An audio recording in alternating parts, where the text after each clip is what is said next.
¿Listo, chicos? Bueno, entonces vamos a comenzar nuestra primera clase.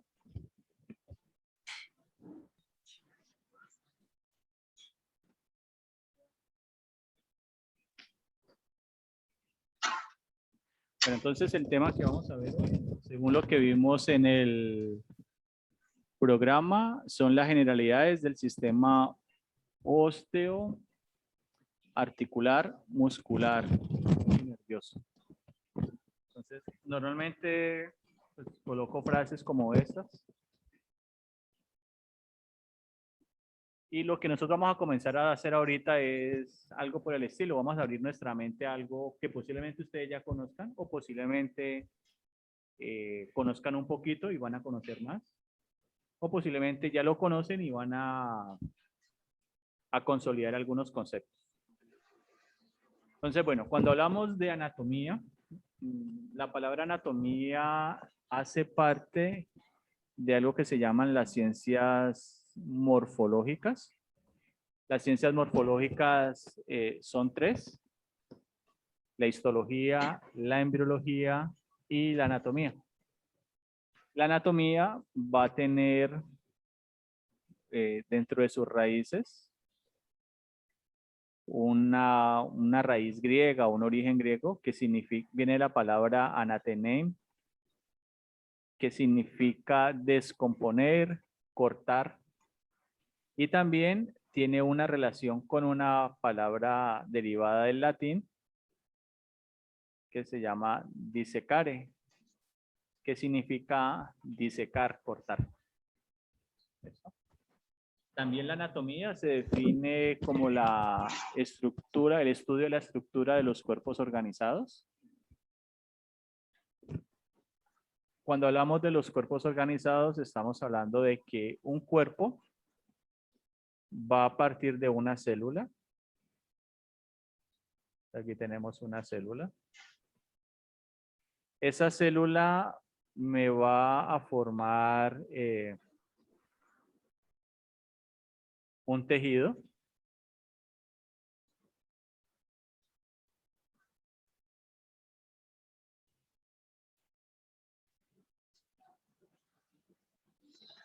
Espere que aquí es como complicado de escribir. No, fácil así.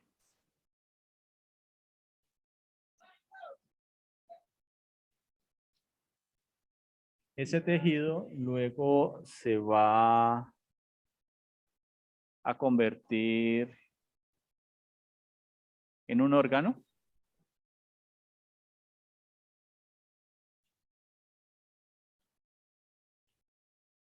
Y ese órgano luego se va a convertir o va a ser parte de un sistema.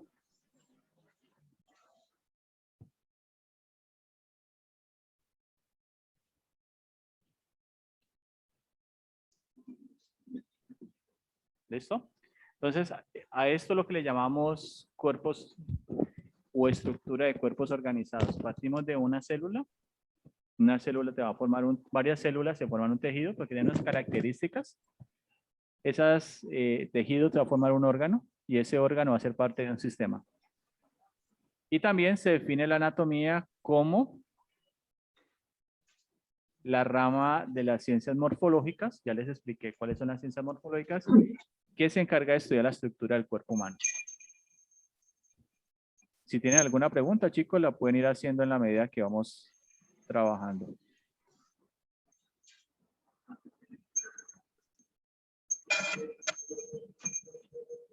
Bueno, la anatomía se puede subdividir.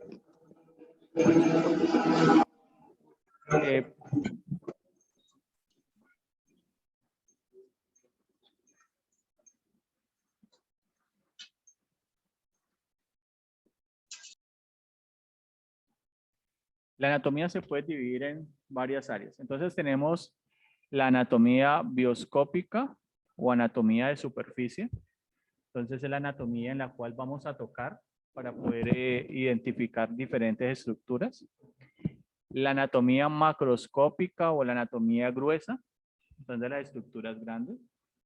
La anatomía de sistemas o anatomía sistémica, donde nos dedicamos a estudiar los diferentes sistemas del cuerpo. La anatomía topográfica o la anatomía regional, entonces vemos partes del cuerpo.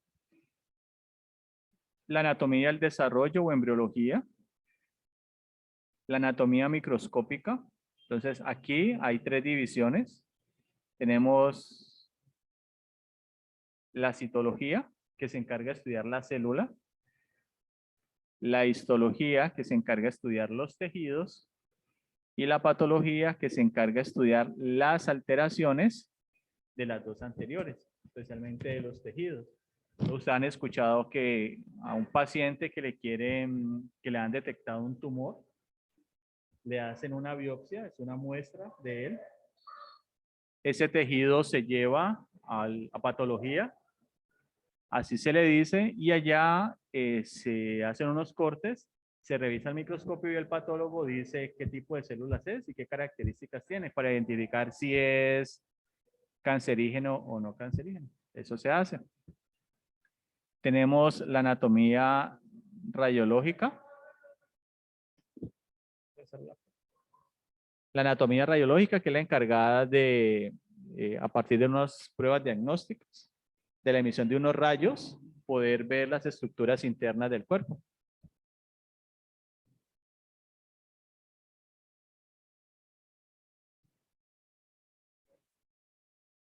Bueno, ¿cuáles son los principales sistemas del cuerpo? Que es los que vamos a estudiar también. Pues tenemos el sistema esquelético, que está conformado por huesos, cartílagos y articulaciones. Tiene como objetivo generar un soporte, proteger las estructuras y brindar estabilidad. Tenemos el sistema muscular. El sistema muscular está conformado por músculos esqueléticos, lisos y cardíacos. Como objetivo, este sistema tiene generar movimiento, mantener la postura a partir de las contracciones musculares y generar energía. Eso es lo que hace este sistema. Luego tenemos el sistema nervioso. De él hace parte el encéfalo, entiéndase el cerebro, la médula espinal y los nervios, que pueden ser nervios sensitivos, nervios motores o nervios mixtos. ¿Qué función tiene? Regular las actividades corporales a partir de impulsos nerviosos. Tenemos el sistema endocrino, en el cual tenemos glándulas endocrinas o glándulas exocrinas. Regula las actividades corporales y está directamente relacionado con el sistema nervioso. Tenemos el sistema tegumentario. Entonces allí tenemos la piel, el cabello o el pelo, las uñas, glándulas, que son glándulas sudoríparas. ¿Qué función cumple? Proteger el cuerpo, porque es la primera barrera que tenemos de defensa. Regular la temperatura y eliminar los desechos a través del sudor. Y tenemos el sistema urinario. A él pertenecen los riñones, los uréteres, la vejiga, y elimina los desechos a través de la orina.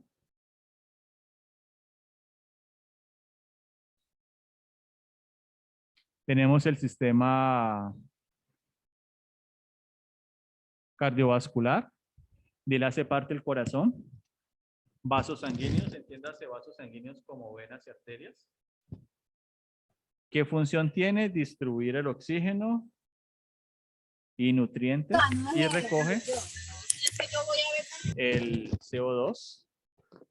Chicos, por favor, les sugiero tener cuidado con su micrófono. Gracias. Tenemos el sistema linfático, digamos lo que es un sistema de vías paralelo al sistema circulatorio. Entonces tenemos la linfa, que es el tejido que circula, los vasos y órganos linfáticos. ¿Qué función tiene? Regresar las proteínas y el líquido intersticial, o sea, el líquido que está entre los tejidos, a la circulación venosa y brinda protección. Sistema respiratorio. Tenemos allí la cavidad nasal, la tráquea, la laringe, bronquios, pulmones, etcétera. Y su función es generar intercambio de gases entre el medio externo y medio interno. De hecho, cuando fallecemos, todos, absolutamente todos morimos por un paro cardiorrespiratorio.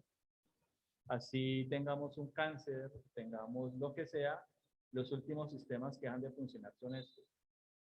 Que nos atropelló un carro, sí, el último sistema que va a dejar de funcionar es el respiratorio. Por eso Profe, se morimos. te está escuchando muy pasito.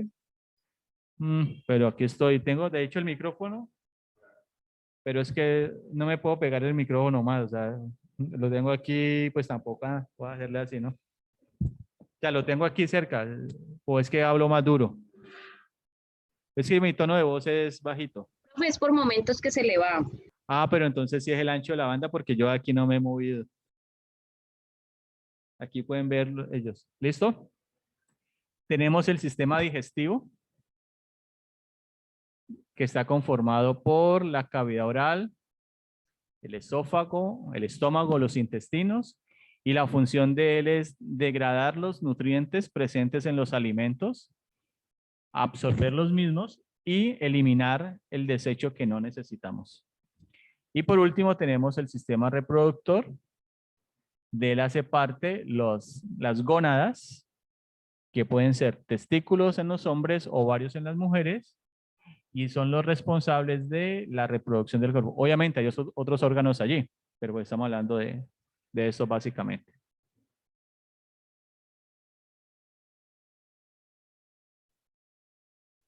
Bueno, para poder entender el cuerpo humano, nosotros debemos de hablar de un concepto que se llama la postura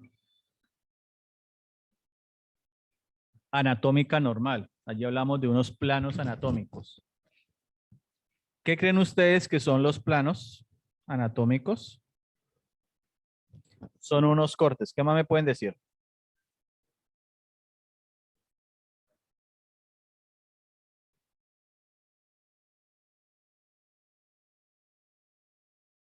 Bueno, ¿qué más puedo aportar? Transversal. ¿Cómo? Sagital, transversal. Sagital, transversal. Bueno, entonces primero tenemos que definir algo. Es que la postura, ustedes van a encontrar en algunos textos. Espérate que me aparezca. Primero, ¿ustedes qué creen que es la postura? Posición del cuerpo me dicen por acá. ¿Qué creen ustedes? ¿Qué creen que es la postura? ¿Mm?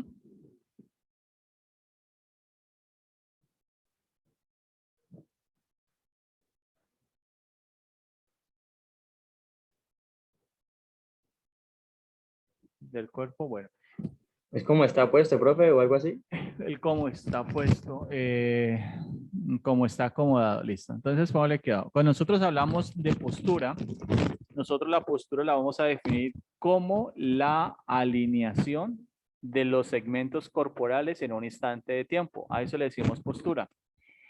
Y la postura va a tener tres, o hay tres básicas, o tres posturas básicas. Postura bípeda, que es la que tenemos allí. Bípeda significa estar de pie.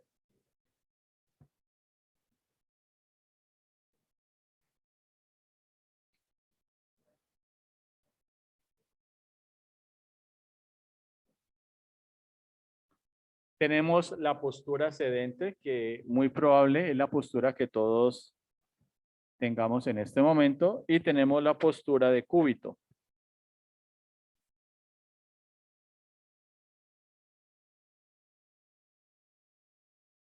¿Listo? De cúbito es estar acostado.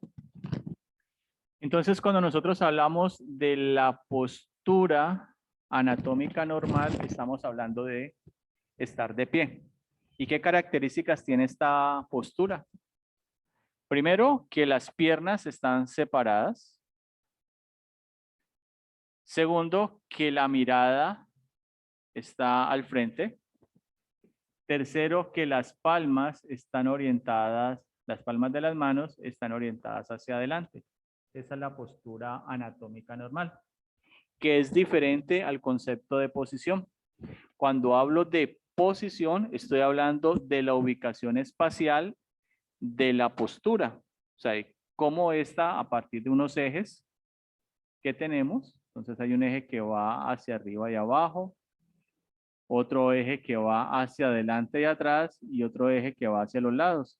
Entonces la postura se puede, por ejemplo, si aquí tuviéramos una persona, yo podría analizar esta postura, que es la postura bípeda, en este espacio, y podría decir dónde está.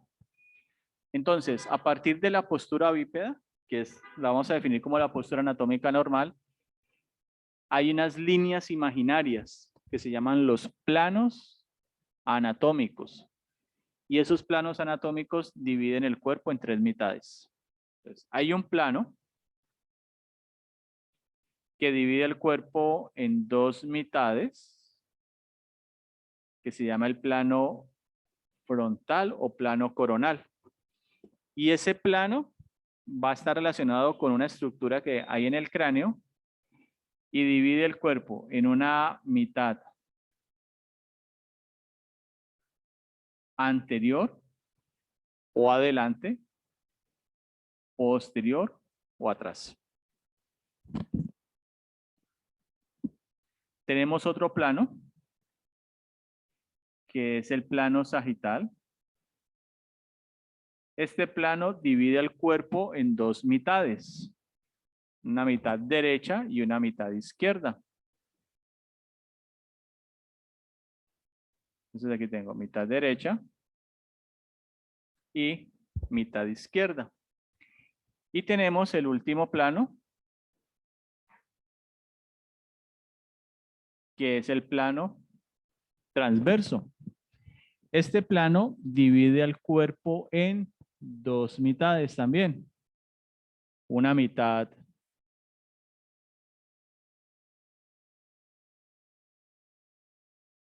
superior y una mitad inferior. ¿Hasta allí alguna pregunta, chicos?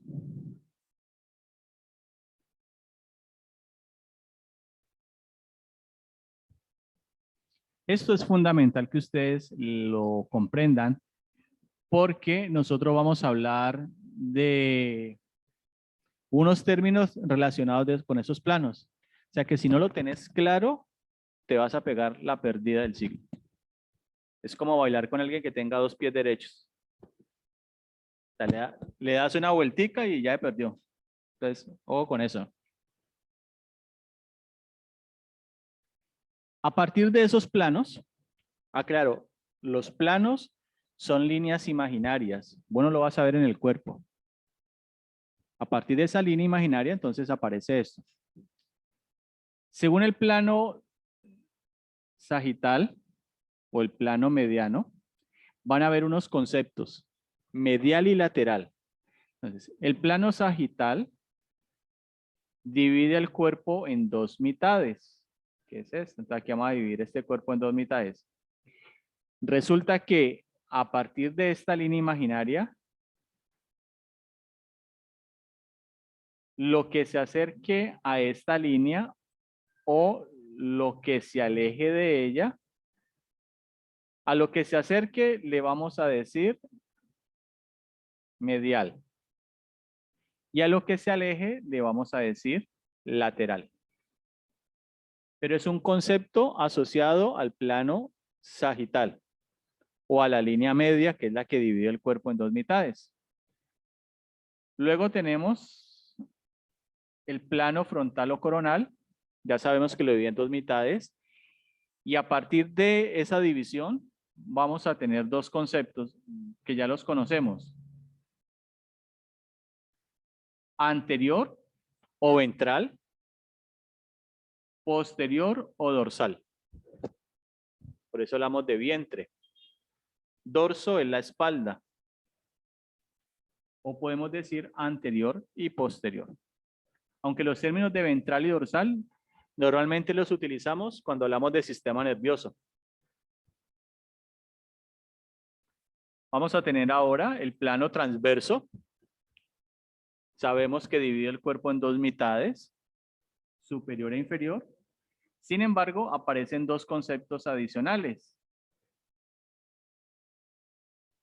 Si voy hacia arriba, eso sería superior o cefálico. Si voy hacia abajo, inferior o caudal.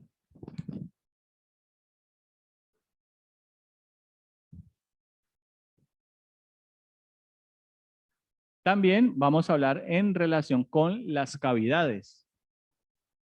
Entonces, una cavidad es una estructura que va a tener una pared y en medio va a estar vacía o va a haber un espacio. Un ejemplo de una cavidad en el cuerpo. La torácica, otra cavidad. Abdominal, pleural.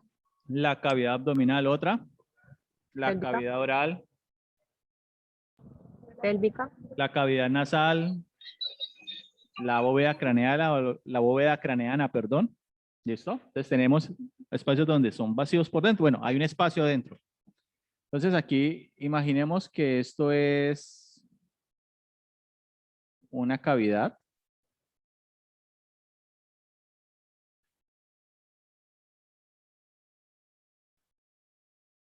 Entonces, cuando yo hablo de interno y externo, estoy hablando de una cavidad.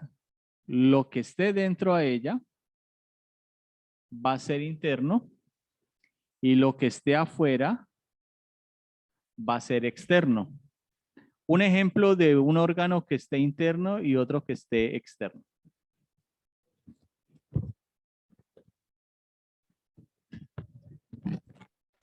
Sí, claro.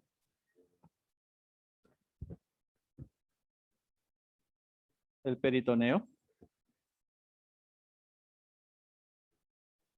Está el corazón, también que tiene pericardio. ¿Sí? Dame un ejemplo de un órgano que sea interno. El corazón. Dime. Externo pues es la piel. Pulmones. ¿Cómo? Externo pues es la piel. No te escucho bien, perdón. Externo, Sí, pues, externo, es la piel. Sí, por ejemplo, veamos la cavidad torácica. Dentro de la cavidad torácica está el corazón, están los pulmones. Por fuera de la cavidad torácica, ¿qué tenemos? Músculos, piel. Bueno, el hueso sería como la pared que está dividiendo. ¿Listo? O sea, el hueso sería la pared. Pero pues estaría externo porque no está dentro. ¿Listo? De siempre que hablemos de interno y externo, estamos hablando de una cavidad. Si ustedes han escuchado, ustedes saben que Colombia hoy ganó medalla de plata en los 400 metros planos, ¿cierto? ¿Sí sabían?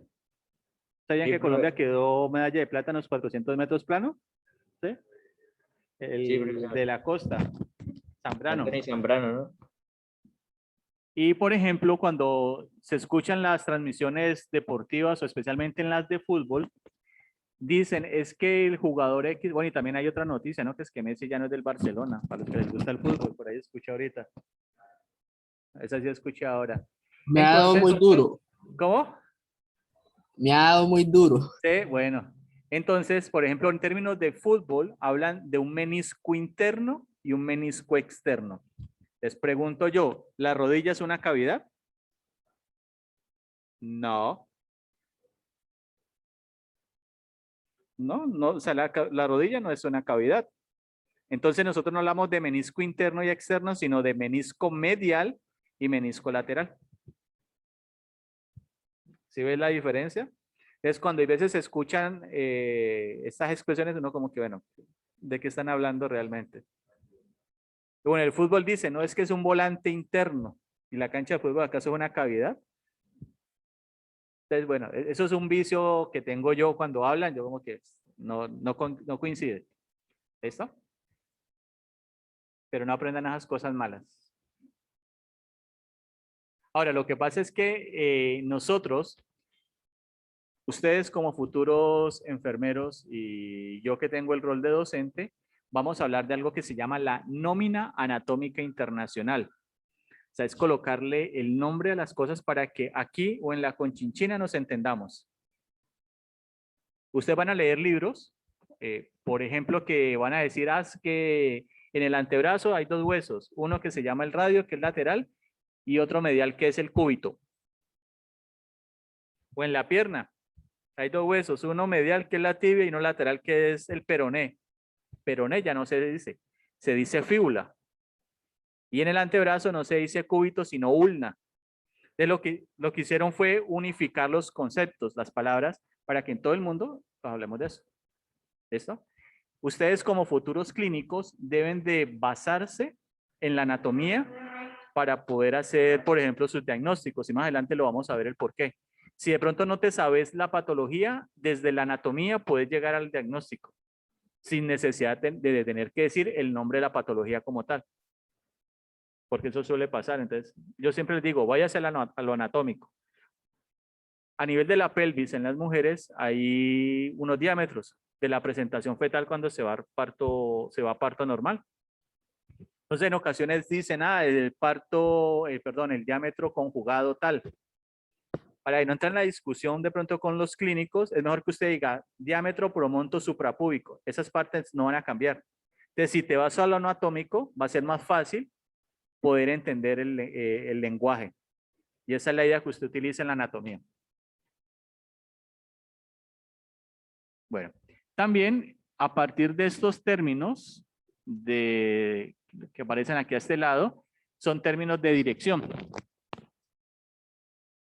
Por ejemplo, ¿cómo son las direcciones en los pueblos? ¿Cómo son las direcciones en un pueblo? Usted le dicen, llegue al parque, usted mira que hay una casa verde, al frente de esa casa verde hay una cafetería, y camine por ahí derecho y ahí está mi casa. Entonces, y llega. Esas son las famosas direcciones bugueñas. Pero aquí en Palmira, ¿cómo son las direcciones? Calle tal, carrera tal y el número de la casa. Estos términos de dirección nos sirven especialmente para tener una ubicación espacial de una estructura. Estos términos van a ir emparejados. Entonces tenemos superficial y profundo. Dame un ejemplo de algo superficial. Bueno, las pestañas. ¿Y algo profundo? El corazón, puede ser. Central y periférico.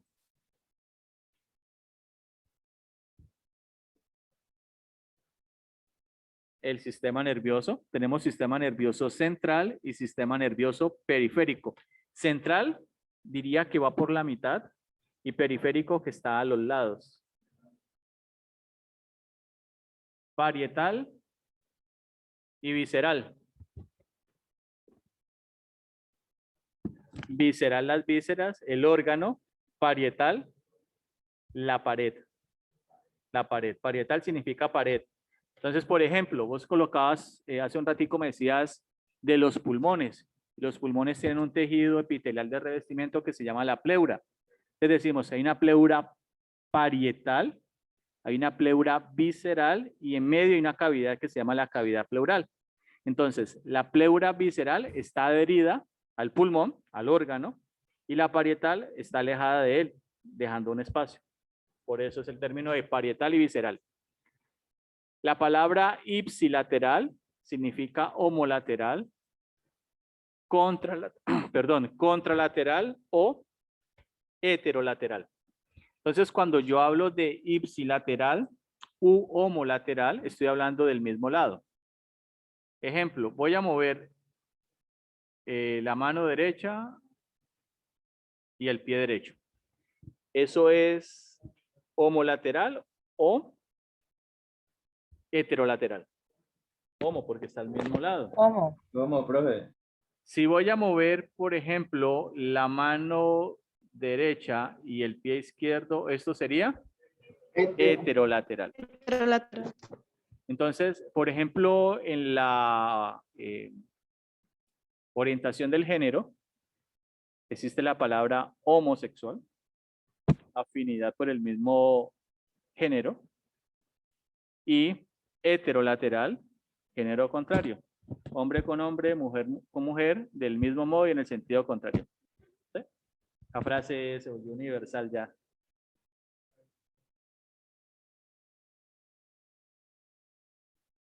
También van a presentarse otros términos.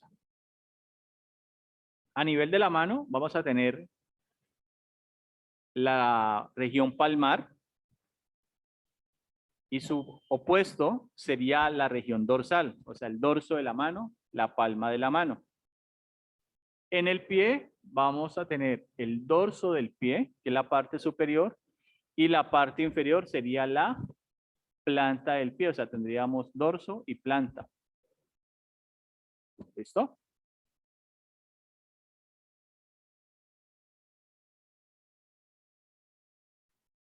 Se pueden presentar, hay unas secciones, unos cortes.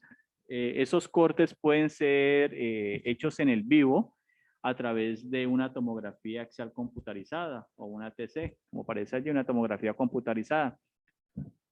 ¿Y qué nos permite eso? Ver las estructuras internas que no podemos ver desde afuera. Esto es una pierna. Y a esta pierna le han hecho un TAC y yo puedo ver la parte interna de ella. Entonces aquí tenemos el corte. Y yo puedo identificar qué hay adentro sin necesidad de haber cortado la pierna. Eso que vemos allí literalmente se diría que es abrir la pierna. O sea, porque la partió en la mitad, partió la mitad y la separó. Abrió la pierna. Aquí tenemos un corte transverso. Aquí podemos identificar el hueso, el músculo, tejido graso, la piel. Y aquí tenemos un corte oblicuo, que es similar al corte transverso. También sucede en la realidad que hay algunas lesiones o algunos accidentes que hacen ese tipo de cortes.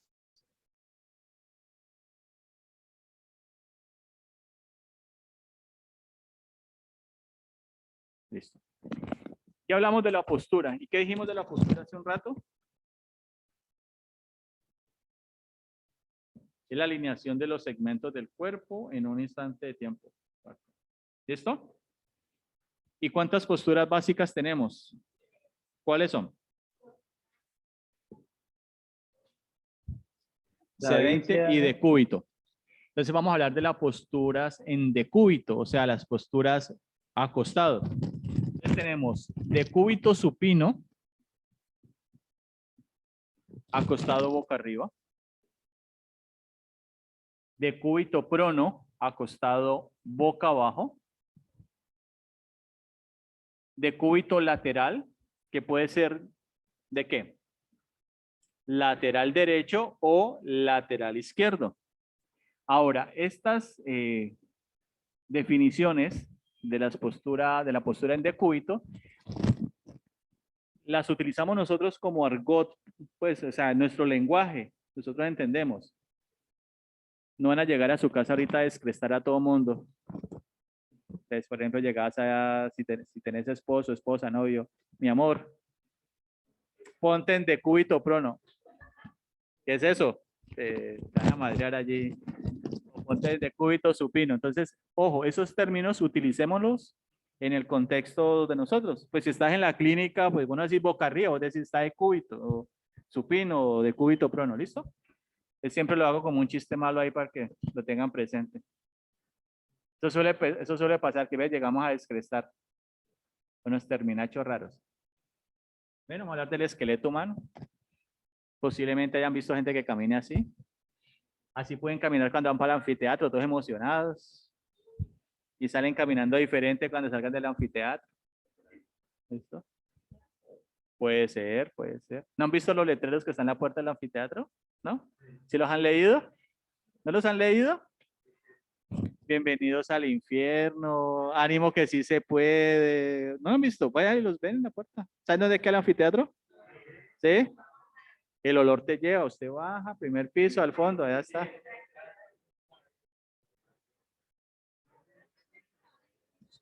¿Ustedes no saben que el anfiteatro queda acá? ¿No? Ahorita les doy un tourcito por allá. ¿En serio, no conocen el anfiteatro aquí? No, no, no, no, no. El anfiteatro está acá.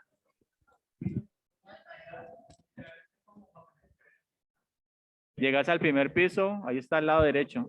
Ahora vamos. Ahora medianoche que acabamos la clase, vamos. Bueno, entonces vamos a hablar del sistema óseo. Si yo hablo del sistema óseo, estoy hablando de qué tipo de tejido. De los huesos. De los huesos, o sea, tejido óseo. ¿Listo? El sistema óseo en el adulto o el esqueleto en un adulto va a tener 206 huesos. ¿Por qué decimos en el adulto? Porque en el niño hay algunos huesos que no están osificados y se cuentan como huesos independientes. Huesos que no están osificados. Se unen, o sea, se osifican. Sí, claro, se soltan, se unen, se osifican, como le decimos. Este esqueleto va a tener a su vez dos esqueletos. Un esqueleto axil, que corresponde a la cabeza y el tronco, y un esqueleto apendicular, que corresponde a las 4 extremidades, las dos superiores y las dos inferiores. Entonces, el esqueleto axil va a tener 80 huesos, el esqueleto apendicular 126.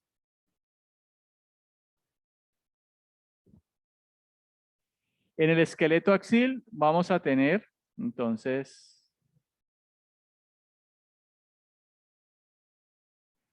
el cráneo, en el cual vamos a tener 28 huesos. En el cuello vamos a tener el único hueso flotante, que se llama el hueso hyoides. No está unido a otro hueso. En el cuello. A nivel del tórax tenemos las costillas. Son 24. 12 al lado y lado. Tenemos a nivel de la columna vertebral 26 huesos. Sin embargo, la columna vertebral va a tener 33 vértebras. 33 vértebras.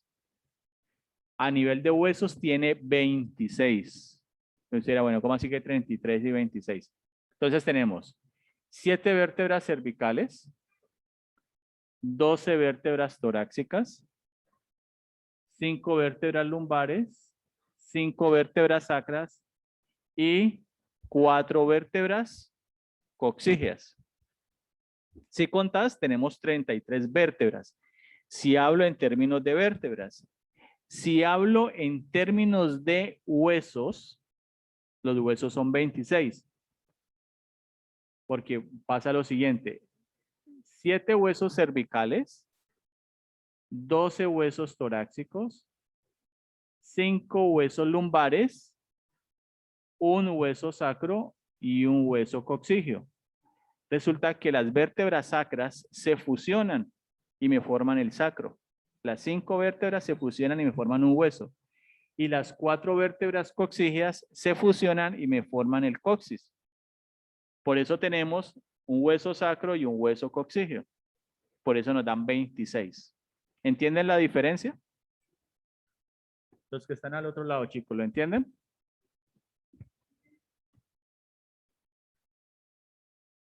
Chicos, hola. Sí, señor. ¿Entienden eso o alguna duda allí?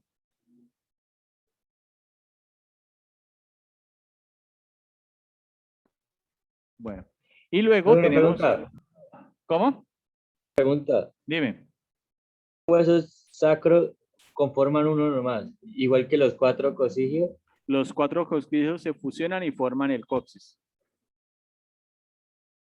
Que eso sería uno. Eso sería 1. Por eso, en términos de huesos, son 26. En términos de vértebras, serían 33. Ah, listo, profe, bien. Las 5 vértebras sacras se fusionan. Un solo hueso. Las 4 vértebras coxígeas se fusionan, un hueso, y forman el coxis. Y tenemos el esternón, que es el hueso que está en el tórax, en su parte anterior, y permite la unión de las costillas. Y hacia la parte posterior, las costillas se unen con las vértebras.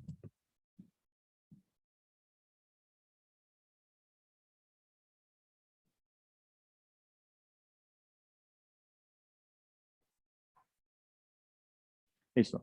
Los huesos se pueden clasificar. Profe, ¿puedo ver la diapositiva? ¿Me hace el favor? ¿Listo? Gracias, profe. Vale, con gusto. Entonces vamos a hablar de los huesos, pero de su clasificación. Entonces, los huesos se pueden clasificar según la forma. Vamos a tener huesos largos, que su apariencia es longilínea. ¿Me completa pantalla? Van a tener en la parte superior una epífisis, una metáfisis y una diáfisis, o sea, son huesos largos. Un ejemplo de ellos, fémur, Fémur, profe. tibia, peroné, fíbula. ¿Qué otro hueso? Número.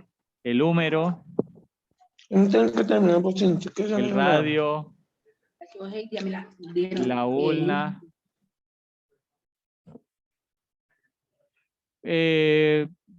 Ahorita lo miramos, pero o sea, mira la forma, son como muy similares. Ya ahora llegamos al esternón. Vamos a tener huesos cortos o huesos breves. Por ejemplo, los que tenemos los metacarpianos y los metatarsianos. Si los ves, tienen una similitud en cuanto a la forma, o sea, que son alargados. Pero se les dicen cortos, obviamente por la longitud, pero se parecen. ¿Listo? Pues no van a decir, no, es que el profesor dijo que una falange se parece al fémur. Pues, obviamente, pero tiene una característica, que es su forma longilínea. Tenemos los huesos planos, que lo vamos a encontrar en la cabeza. Pero ayer, por ejemplo, con los estudiantes hablábamos y el esternón también se considera un hueso plano, la clavícula también la consideran un hueso plano. Bueno, la escápula es un hueso irregular, las costillas se consideran huesos planos. Todos los días aprende algo nuevo. Tenemos los huesos irregulares, que no tienen una forma definida. Por ejemplo, las vértebras es un hueso irregular. La escápula, o antes llamada omóplato, es un hueso irregular. Los huesos sesamoideos, que son aquellos huesos que se forman dentro de un tendón. Y tenemos los huesos bormianos o huesos de la sutura. Las suturas son un tipo de articulaciones. Entonces, esas suturas se encuentran en el cráneo y aquí es donde pueden aparecer esos huesos que se llaman los huesos bormianos.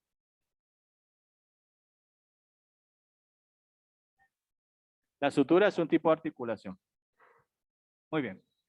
Los huesos van a presentar en la superficie unas características.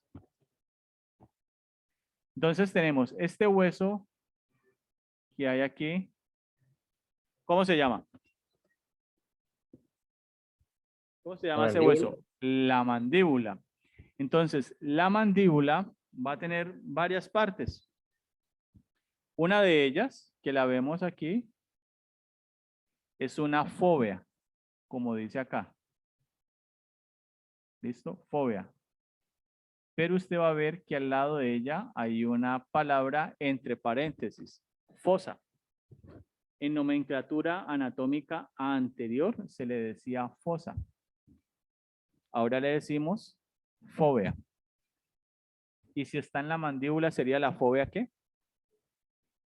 Mandibular. También vamos a presentar, o en la mandíbula, vamos a ubicar unas salientes de superficie irregular que se llaman tuberosidad. Entonces en la mandíbula tenemos dos, una externa, tuberosidad masentérica, una interna, tuberosidad pterigoidea. Aquí tenemos, este hueso se llama el hueso frontal. Y aquí hay algo que se llaman los tubérculos, que son salientes de superficie lisa, a diferencia de las salientes de la tuberosidad que es rugosa. Tenemos acá también en el mentón los tubérculos mentales o los túberes mentales. En la vértebra vamos a ver unas salientes que son redondeadas, pero son más largas en comparación a la tuberosidad y al tubérculo. Se llama proceso. En nomenclatura vieja le decían apófisis. Nosotros le vamos a decir proceso. En la base interna del cráneo, también lo hay en la base externa. Ustedes pueden identificar como unos huequitos acá, ¿los ven? Por ejemplo, este grande, ¿sí lo ven? Nosotros les vamos a llamar a ellos foramen. Sin embargo, usted va a encontrar en la literatura que algunos les llaman agujero. Nosotros le vamos a decir foramen. Bueno, ¿cómo vamos, chicos? ¿Bien? ¿Mucha información? Poquita. ¿La apófisis qué? ¿Qué pasó con ella? No, ya no se le dice apófisis, se le dice proceso. Proceso sifoideo.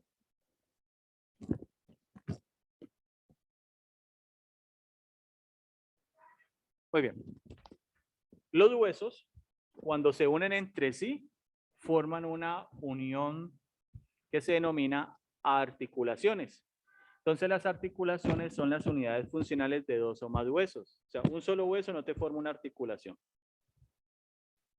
Las articulaciones se pueden clasificar de tres maneras. Uno,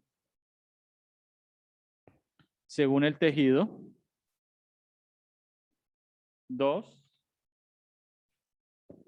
según la forma que tengan las caras articulares. Y tres, según los ejes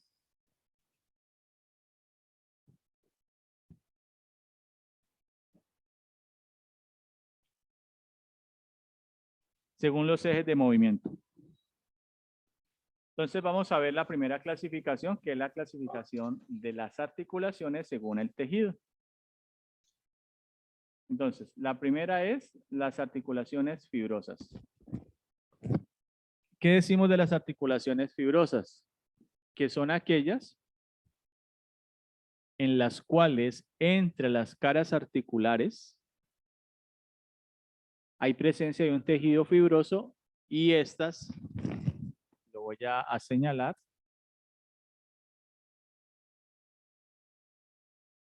carecen de movimiento. ¿Qué significa carecer de movimiento? Que no se mueven. Y lo digo entre paréntesis o entre comillas, no se mueven. ¿Dónde tenemos articulaciones fibrosas? En la cabeza.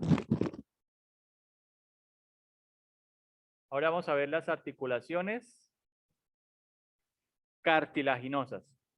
¿Qué dicen las cartilaginosas? Que son aquellas articulaciones en las cuales entre las caras articulares hay presencia de un cartílago y estas presentan un ligero movimiento. Ejemplo de ellas, aquí tenemos la articulación esternocondral y aquí abajito la condrocostal. Hay un cartílago en medio de las articulaciones.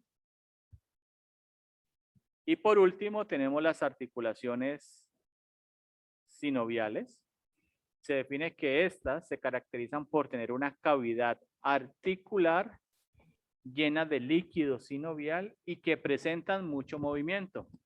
Si colocamos vamos a hacerlo aquí. Vamos a hacer el podium de las articulaciones. Primero, segundo,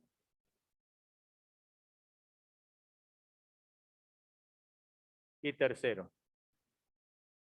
Entonces aquí ponemos primer puesto, segundo puesto, tercer puesto. ¿Cuáles son, según esa definición, las que se mueven más? Las Sinoviales. o sea que las sinoviales serían la número 1. Medalla de oro para las sinoviales porque se mueven más. ¿Cuál sería la medalla de plata? Cartilaginosa. Las cartilaginosas. ¿Y cuál sería la medalla de bronce? Las fibrosas. Las fibrosas, ¿listo? O sea que las sinoviales son las que más movimiento tienen. De hecho, son las que más tenemos en el cuerpo. Tenemos las cartilaginosas y luego tenemos las fibrosas.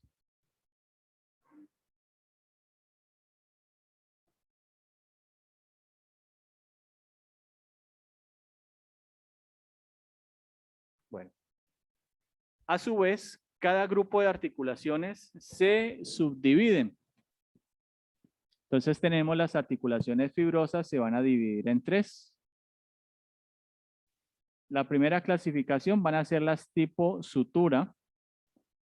Y aquí tenemos un ejemplo de ella.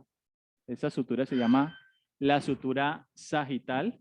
Y esta es la que permite la ubicación del plano. ¿De qué plano? Del plano sagital. Mira que divide el cráneo en 2 mitades. Y esta otra sutura es la sutura coronal. Es la que permite la ubicación de qué plano? Del plano coronal o plano frontal. ¿Listo?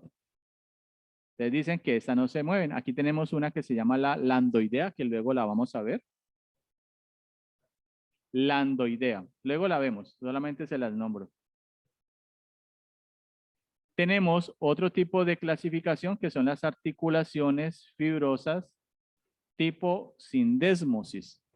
¿Qué dice la sindesmosis? Que hay un ligamento que está presente entre las caras articulares, o sea, son huesos unidos por ligamento y ese ligamento se llama interóseo.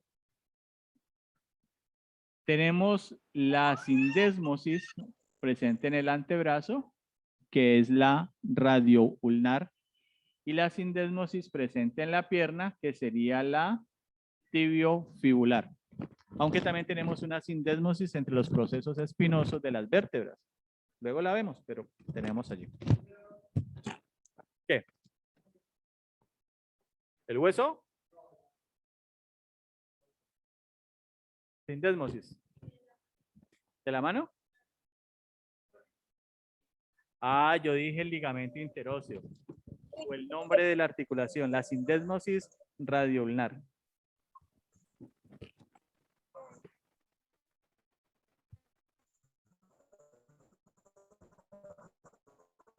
Y aquí tenemos la otra clasificación de las fibrosas que son las tipo gónfosis.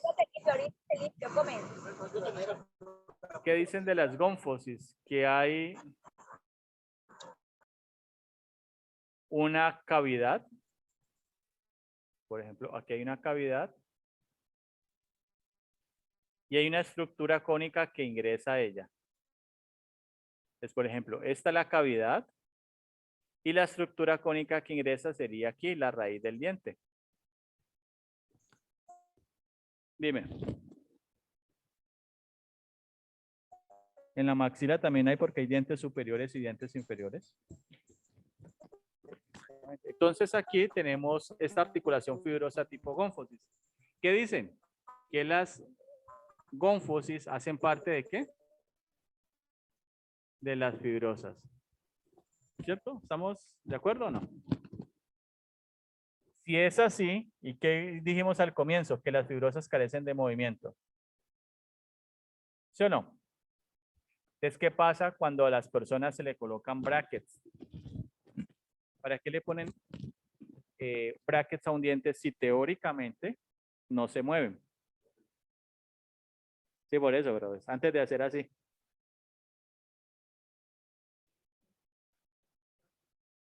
No, los dientes se mueven. Para generar tensión, profe. Para Sí. la posición. Claro, pero ¿qué decía la definición? Que las fibrosas carecen de movimiento, o sea, no tiene movimiento. Sí tiene Pues para movimiento, moverlas. un movimiento muy mínimo, pero tiene. Por eso se hace el tratamiento de ortodoncia. ¿Y qué sucede con el tratamiento de ortodoncia? Que en ocasiones, si no se hace un mantenimiento, los dientes vuelven a su postura, a su ubicación normal. Eso es lo que pasa. Entonces, en el cuerpo todo se mueve. Poquito, pero se mueve, hay movimiento. De hecho, los huesos del cráneo, las suturas, también tienen movimiento. Mínimo, pero lo tienen. No va a ser un movimiento tan amplio, por ejemplo, como el de los dedos de la mano, pero sí se va a mover. Es para que lo tengamos presente. ¿Cómo vamos allí, chicos?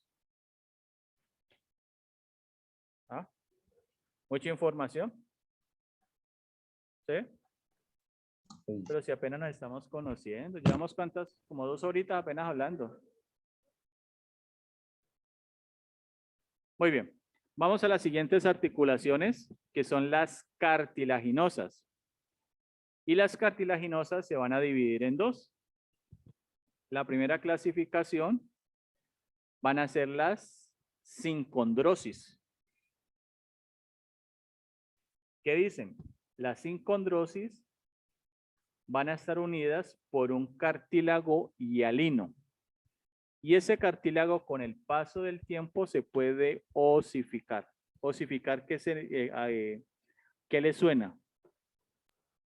¿Volverse hueso? Soldarse, volverse rígido. ¿Dónde tenemos ejemplo de la sincondrosis? Aquí tenemos, por ejemplo, este es el esternón. El esternón tiene 3 partes. Manubrio, cuerpo, proceso sifoideo. Entre el manubrio y el cuerpo hay un cartílago y forma la sincondrosis manubrio-esternal. Entre el cuerpo y el proceso sifoideo, aquí, tenemos la sincondrosis sifoesternal. O sea que con el paso del tiempo se osifican. También vamos a tener sincondrosis en las articulaciones condroesternales. ¿Qué significa eso? Que esas estructuras se van a volver rígidas. Y esas estructuras, en este ejemplo, ¿con qué sistema se relacionan? ¿Con qué sistema? El esternón, ¿en qué parte está? En el tórax. ¿Y en el tórax qué sistemas tenemos? ¿Ah? Tenemos el sistema respiratorio. Entonces, si estas estructuras se vuelven rígidas, ¿qué va a pasar con la reja torácica cuando la persona esté respirando? No va a poder expandirse. Exactamente, no se puede va a expandir bien. ¿Eso es patológico? Sí. ¿Sí? Es un proceso normal.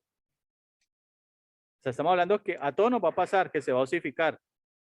Lo que sucede Es cuando es... cuando un paciente que llega, que pronto lo van a reanimar, que le dicen que tienen un tórax leñoso, que no se deja hacer una buena compresión. Bueno, puede ser. Lo que pasa es que a lo que me refiero es que una persona con el paso del tiempo, por esas características, su tórax se va a volver más rígido. O sea que sus movimientos ventilatorios no van a ser tan evidentes como lo veríamos en una persona más joven. Eso no quiere decir de que sea patológico, ¿no? Es normal en un adulto. Ahora, si hay otra condición, sí puede agravarse. Pero eso es algo normal que no va a pasar. Entonces, si usted encuentra un paciente con una limitación en sus movimientos ventilatorios, no puedes pensar de entrada que está enfermo. Tenés que recordar tu anatomía que viste por allá hace 10 años. Ah, es que esta persona presenta una rigidez de la caja torácica. Eso no significa que esté enfermo. Por eso es que la anatomía es tan importante entenderla. Ahora, que haya una complicación asociada a esta rigidez, allá es otra cosa. Pero de entrada no hay una limitación, o sea, va a haber una limitación funcional por esa condición anatómica, porque tiende a osificarse.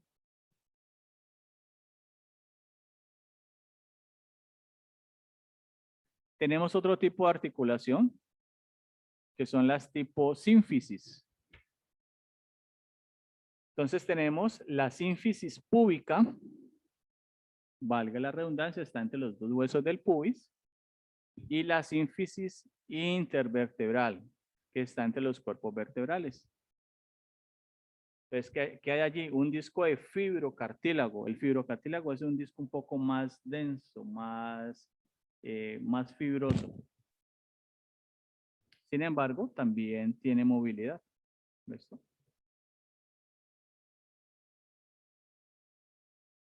Bueno, por último tenemos las articulaciones sinoviales. Estas articulaciones se clasifican en dos.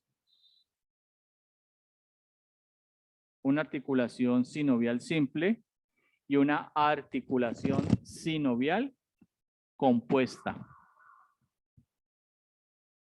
Ambas, independiente de su clasificación, van a tener una cápsula articular, líquido articular, una cavidad articular, un cartílago articular, y son articulaciones que tienen bastante movimiento. Lo que diferencia una simple de una compuesta es la presencia de un disco articular o menisco articular. ¿En qué otra parte del cuerpo tenemos un disco o menisco? En las rodillas. ¿Qué otra parte tenemos? ¿El oído?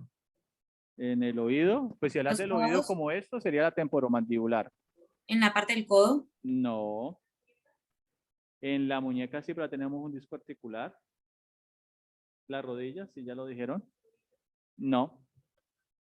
Tenemos aquí en el esternón, entre la clavícula y el esternón. ¿Listo? O sea que son articulaciones que tienen bastante movimiento.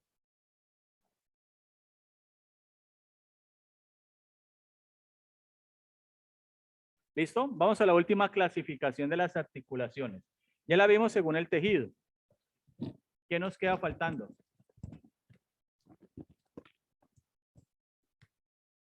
Según los ejes y según la forma. Según la función también, ¿no? Bueno, entonces vamos a ver la articulación según la forma de las carillas articulares. Tenemos la condílea. Aquí vemos un cóndilo. Aquí hay una cavidad que ya entra allí. Ejemplo, el cóndilo de la temporomandibular. El cóndilo de la mandíbula que entra, se relaciona con la fosa articular del hueso temporal. Tenemos la articulación en forma de elipse. Se llama una elipsoidea. Entonces tenemos una cabeza en forma ovalada y una cavidad articular un poco más alargada. Ejemplo de ella, la articulación radiocarpiana, la muñeca. Una articulación en forma de silla o sillar, que es esta, la silla de montar, que la tenemos en el primer dedo de la mano. Y aquí tendríamos sus dos caras articulares. Tenemos la articulación tipo bisagra o gínglimo. Ahí la vemos. Aquí podemos identificar las dos estructuras que forman la articulación. Tenemos la articulación trocoidea, donde hay un eje, un eje que se relaciona con una cavidad. Aquí nos faltaría una quinta que sería la esferoidea. Y la esferoidea tiene una cabeza redondeada en una cavidad, que son las que más movimiento tienen. Entonces, Esta sería la forma, pero esta forma de las articulaciones son exclusivas de las articulaciones sinoviales. Entonces, si yo les pregunto a ustedes, ¿cuál de las siguientes articulaciones hacen parte de las fibrosas? Según su forma. Condilia, elipsoidea, sellar, gínglema, ninguna de las anteriores. ¿Qué dirían ustedes? ¿Ah? ¿Qué dirían? La sillar, profe. Vuelvo y repito la pregunta, digo, ¿cuál de las siguientes articulaciones hacen parte de las articulaciones fibrosas? Condilia, elipsoidea, sillar y ninguna de las anteriores. Ninguna de las anteriores. Ninguna de las anteriores, porque estas articulaciones son exclusivas de las sinoviales. ¿Sí? Como van cayendo rapidito. Solitos.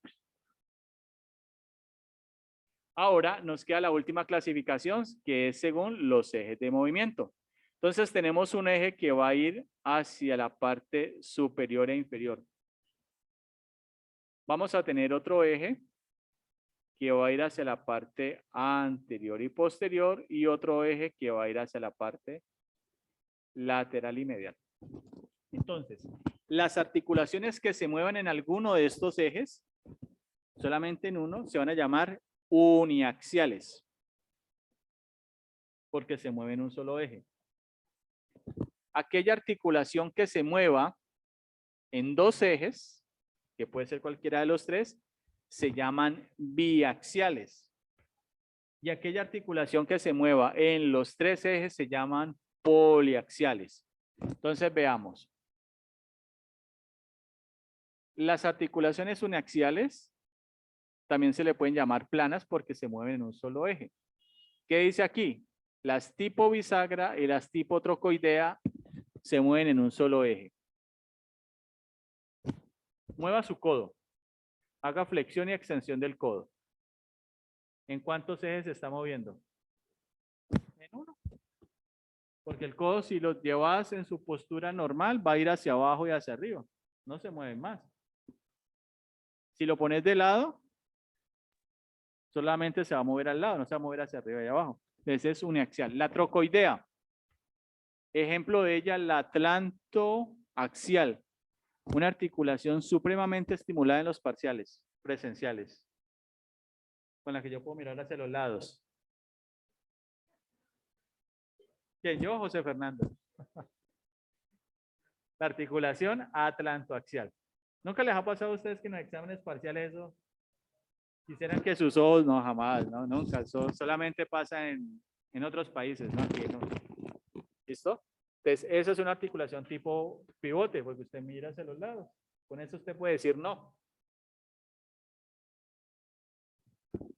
Tenemos las articulaciones biaxiales. ¿Qué dicen las biaxiales? Que se mueven dos ejes. Entonces, por ejemplo, el cóndilo de la mandíbula. Abra la boca. Vuelve y cierre la boca. ¿En qué eje se movió? En el vertical, arriba y abajo. Ahora, mastique como si estuviera comiendo chicle. Así bien estratosfera. Hacia los lados. La mandíbula se mueve hacia los lados. Ese eje sería el eje horizontal o lateromedial. Ahora, empuje el mentón hacia adelante o atrás. Empuje el mentón hacia adelante o atrás. ¿Se mueve o no se mueve?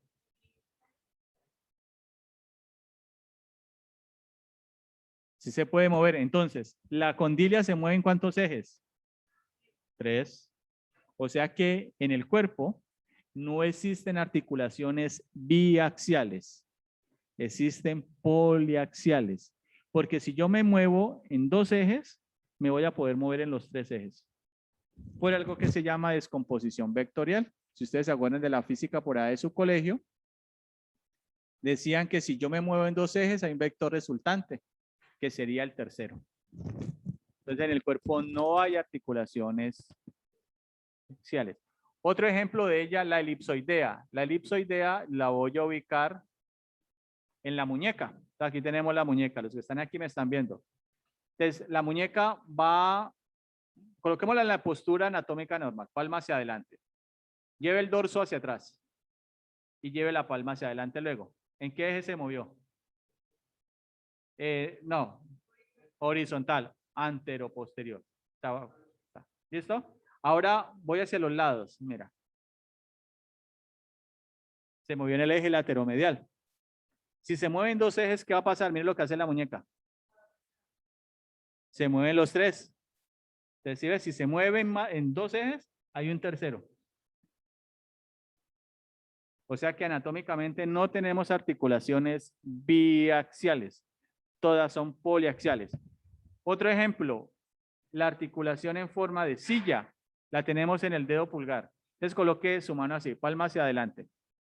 Pues los que están acá me ven, ustedes allá, baila, eso es lo malo de estar en la virtualidad, ¿sí? Lo que pierden. Entonces acá tenemos, es una broma, no vas a sentir allá que nos está haciendo bullying porque no vamos a clase, no. Si yo separo el dedo pulgar de la palma de la mano, ¿en qué eje me estoy moviendo? Lateral. Lateral. Ahora, si voy hacia adelante o atrás, bueno, aquí no tengo la cámara prendida, pero pues. Pues para que no digan que es que yo los estoy. Si yo llevo el dedo hacia adelante o atrás, ¿en qué eje estoy? ¿En qué eje estoy? O sea, si voy acá. Sagital. Voy así adelante y hacia atrás. Sí, o sea, yo estoy así. O sea, es que lo tengo acá. Él va a ir hacia adelante y va a ir hacia atrás. ¿Listo? Antero-posterior. Entonces tengo lateral y antero-posterior. ¿Qué pasa? Mire lo que hace el pulgar. ¿Sí ve? O sea, se mueven todos los ejes. Chao, que te vaya bien. ¿Listo? Entonces no tenemos biaxiales. Y por último tenemos las articulaciones esferoideas. El hombro y la cadera. Esas sí se mueven en todos los ejes. ¿Hasta allí pregunta, chicos?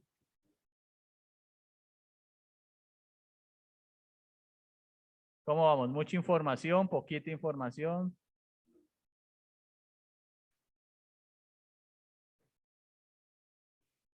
Entonces acá vemos la forma de ellas. Por ejemplo, en el plano transverso hablamos de las articulaciones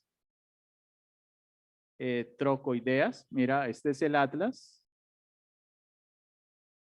Este es el axis.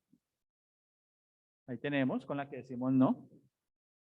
La tipo bisagra. Aquí tenemos, este sería el húmero. Esta sería la ulna, forma la articulación del codo. Aquí tenemos la articulación elipsoidea, entonces el radio, el escafoides, la articulación radiocarpiana, y aquí tendríamos una esferoidea, la cabeza del húmero con la cavidad glenoidea de la escápula.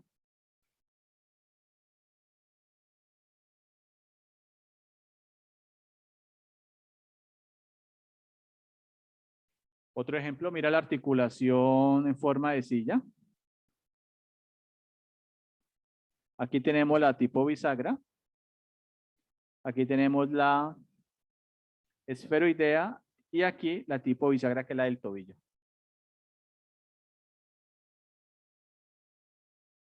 Bueno, entonces vamos a hacer una pausa porque los que están aquí ya están cabeceando. Los tengo más pillados ya de rato.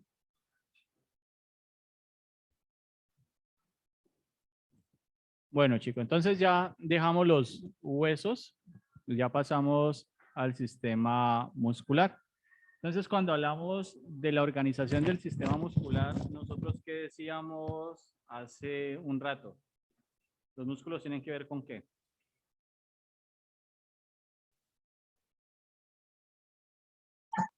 ¿Qué es, los músculos qué función cumplen? Proteger los huesos y los órganos. ¿Cómo? Proteger los órganos y los huesos. Generar movimiento, unirse a los huesos. Postura. Postura. Tengo una pregunta. Bueno, entonces resulta que los músculos van a tener una organización. Entonces acá sacamos, por ejemplo, Aquí un músculo. Este sería el músculo. Este músculo va a estar conformado por un haz de fibras musculares. Ese haz, a su vez, va a estar conformado por fibras musculares, como su nombre lo indica, y a su vez, una fibra muscular va a estar conformado por una miofibrilla, o sea, algo más pequeñito. Esta miofibrilla va a tener unas bandas transversas, que las vemos aquí, una banda H, una banda A, y todo esto va a estar delimitado por un sarcómero. Resulta que estas bandas van a permitir que el músculo tenga una capacidad que es contráctil, o sea, que se pueda contraer.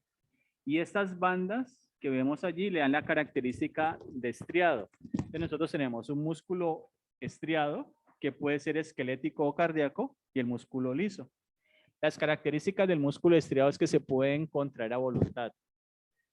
Ejemplo, el bíceps que está ubicado en el brazo, yo puedo contraerlo a voluntad y generar un movimiento.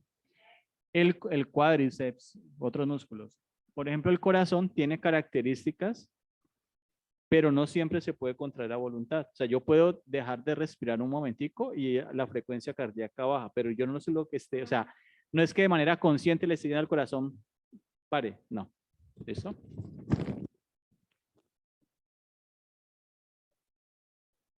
Es una rotura. O sea, se alargó tanto la fibra muscular que se rompió, pero sigue teniendo las miofibrillas. Eso no es. Los ligamentos es un tejido blando que une que estabiliza las articulaciones.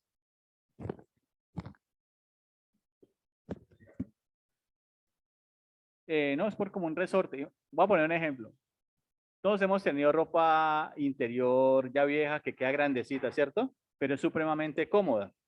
Pero cuando compramos ropa interior nueva, el resorte está, digámoslo, es menos elástico. O sea, el comienzo talla, aprieta más. Así son los tendones. Entonces, los tendones por el uso se van elongando hasta que se pueden romper. Más o menos, así son como los ligamentos. Pues. ¿Listo? Bueno, el músculo va a tener un tejido que lo cubre. Ese tejido que lo cubre, el nombre va a tener un prefijo. Y ese prefijo es epi. Epi significa sobre. Entonces, el tejido que está sobre él se llama el epimicio. Ese es el músculo total. Este es el haz de fibras. Hay un tejido que lo cubre. La palabra, el prefijo es peri. Peris está alrededor. Es perimicio. Si saco las fibras musculares, cada fibra muscular va a tener un tejido que lo cubre. Sería endomicio. Y acá tendría la fibra muscular como tal. Y aquí esta sería pues ya la célula muscular. La célula muscular se llama miocito. Muy bien.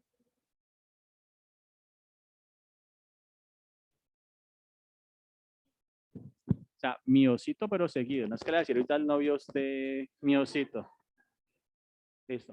Los músculos se unen a los huesos a través de una estructura que se llama el tendón. Entonces aquí tenemos. El tendón va a tener unas características, unas propiedades, hacen parte de fibras de colágeno y este tendón se puede alargar más o menos hasta un 150%, porque la fuerza generada en el músculo se transfiere a través del tendón y el tendón, como se inserta en un hueso, genera el movimiento. Siempre los movimientos van a ser a nivel de las articulaciones. Por ende, cuando los tendones se someten a grandes cargas, aparece la tendinitis. Entonces, allí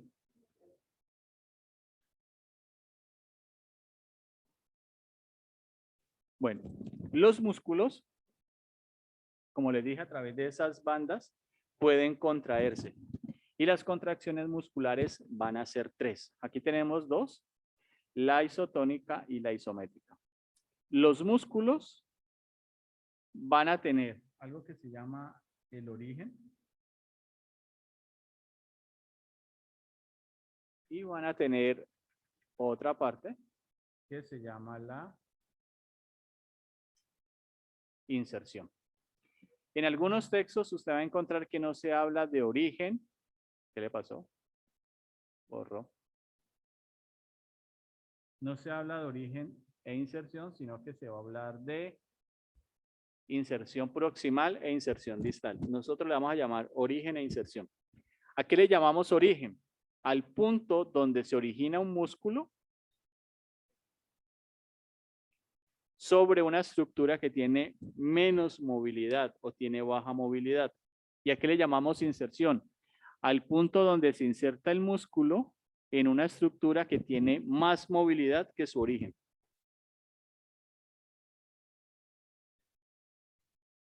¿No entendiste? ¿Qué no entendiste? Vamos a decir que de las buenas tardes porque está muy grave.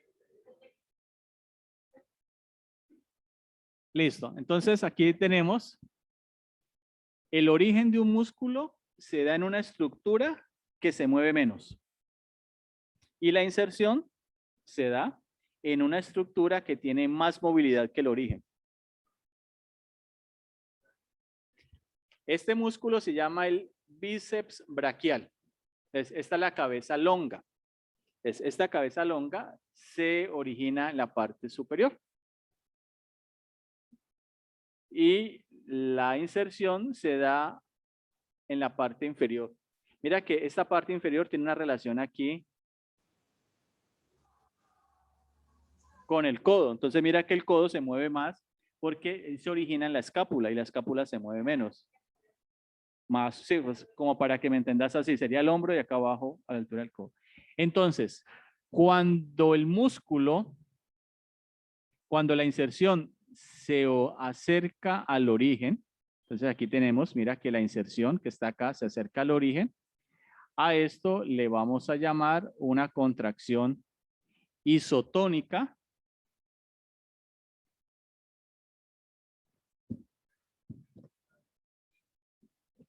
Concéntrica. Iso es igual, pero tónica es el tono. Y cuando hablo de tono muscular es de la reclutación de fibras dada por el sistema nervioso.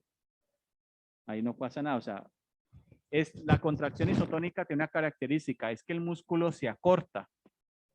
Y cuando se acorta el músculo porque la inserción va hacia el origen o puede pasar que el origen vaya hacia la inserción, también puede suceder, o decir que la inserción se aleje del origen. Si yo digo que la inserción va hacia el origen o el origen va hacia la inserción, el músculo igual se va a cortar. Y a ese acortamiento le llamamos contracción isotónica concéntrica. ¿Listo? Concéntrica, porque hay acortamiento del músculo. Cuando se da lo contrario, por ejemplo, que la inserción se aleja del músculo o el origen se aleja del músculo, ¿el músculo qué hace? Se alarga nuevamente y vuelve a su tamaño normal. A eso le llamamos una contracción isotónica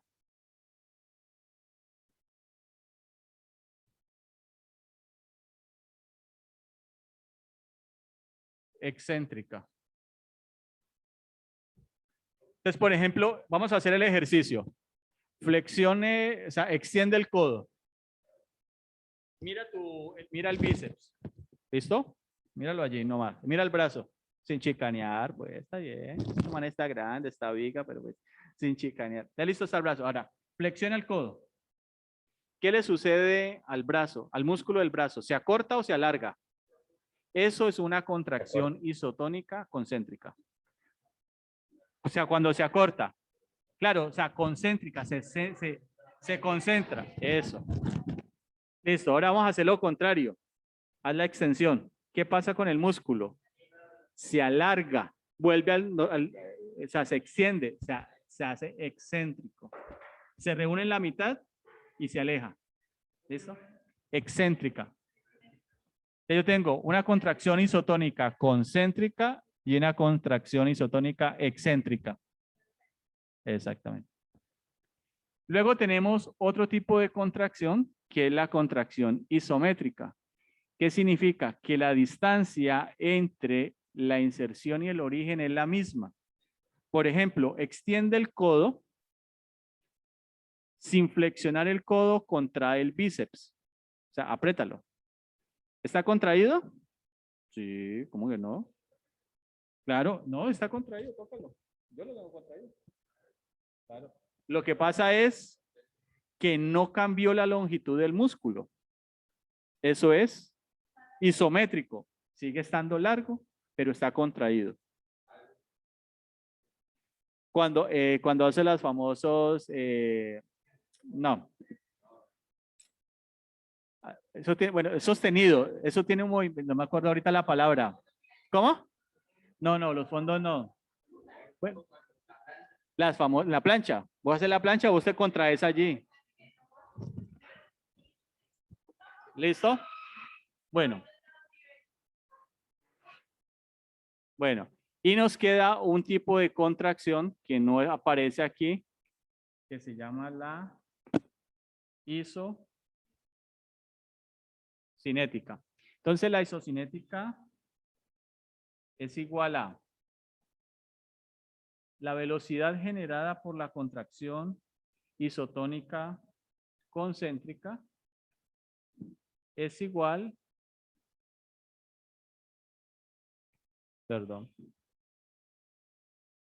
a la velocidad de la contracción isotónica excéntrica. ¿Listo? Entonces, ¿qué sucede en esto? Que si la inserción se acerca al origen, para poder que las velocidades sean iguales, se deben demorar lo mismo. Si se acerca la inserción al origen y se demora 10 segundos, para que sea isocinética, ¿qué tiene que pasar? Que cuando haga el movimiento contrario se demore lo mismo. Pero es una isotónica, porque hay acortamiento del músculo, la diferencia está en la velocidad. ¿Listo? Concéntrico, isotónica excéntrica. No, solamente la isocinética si la velocidad para hacer las dos contracciones es la misma, el tiempo.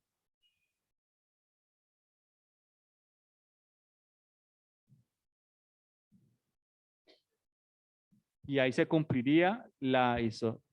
¿Listo? Bueno, resulta que a partir de estas contracciones musculares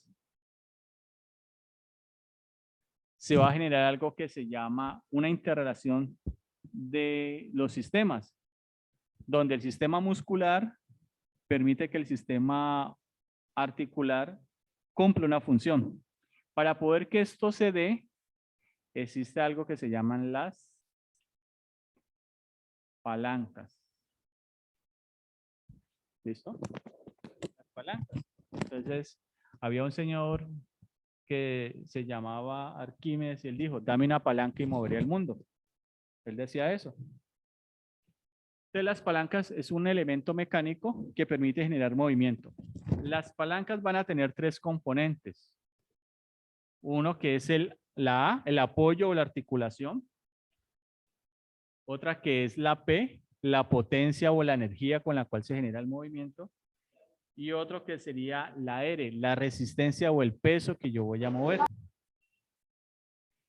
A su vez, las palancas se van a clasificar en tres géneros. Primero, segundo y tercer género. Las palancas, para yo poder entender cómo se clasifican, el componente que determina dónde está es el que está en medio. Entonces vamos a hacer acá un cuadrito. Entonces vamos a hacer aquí un cuadrito.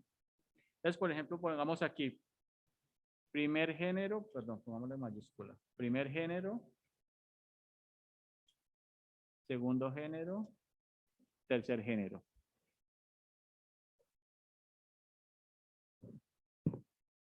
Y acá vamos a colocar, perdón, los componentes. Entonces pongamos componente 1, componente 2 componente 3. ¿Listo? En la palanca de primer género, el componente que está en la mitad es la A, el apoyo. Colócale lo que quiera aquí y acá. En la de segundo género, el componente que está en la mitad es la R. Colócale lo que quieras al lado y lado. Y lo que está, aquí es tercero, perdón, aquí corrijo. Tercero sería la P. Si te aprendes ARP, ya sabes cómo son las palancas. ¿Sí? Apoyo, resistencia y potencia. ¿Listo? Eso es lo que va.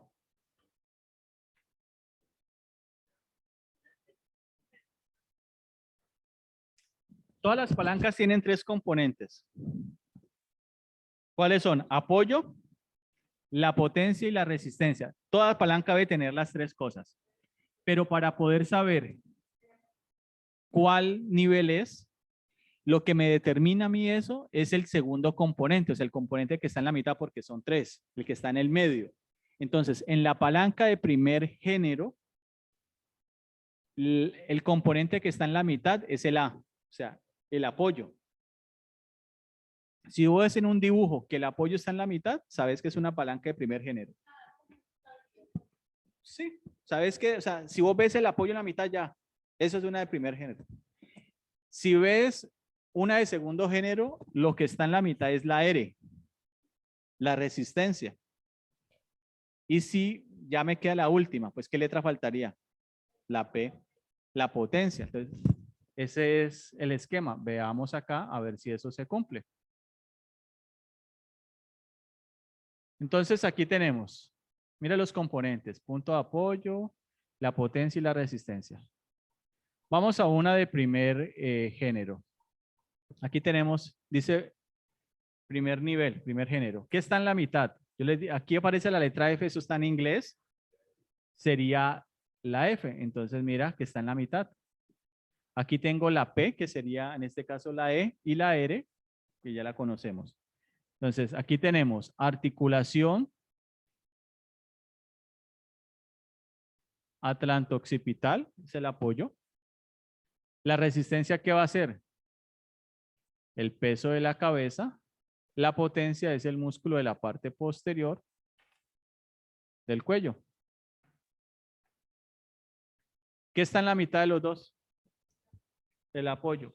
O sea, ¿qué letra? La A. Ahora vamos al segundo nivel.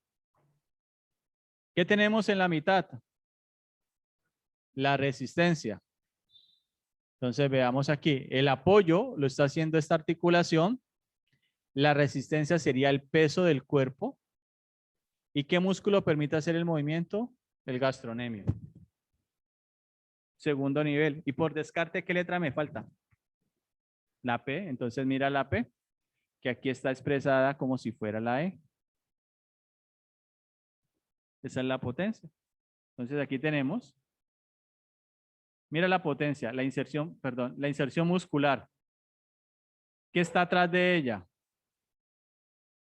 El codo, en este caso. ¿Y qué estaría delante de ella? La resistencia. ¿Sí ve? Tercer nivel. Ya, te aprendes ARP, ya sabes qué son las palancas. A partir de eso, entonces los músculos van a generar el movimiento. Entonces, ¿sí saben quién es ella? ¿Sí? Caterina Ibargüen. Campeona mundial, medallista olímpica. En estos olímpicos pues quedó como de décima, pero pues ya Caterina tiene 37 años, o sea, ya es, pero pues es una mujer que ha hecho muchísimo. Entonces, para poder que el cuerpo se mueva, va a haber un equilibrio entre las contracciones musculares.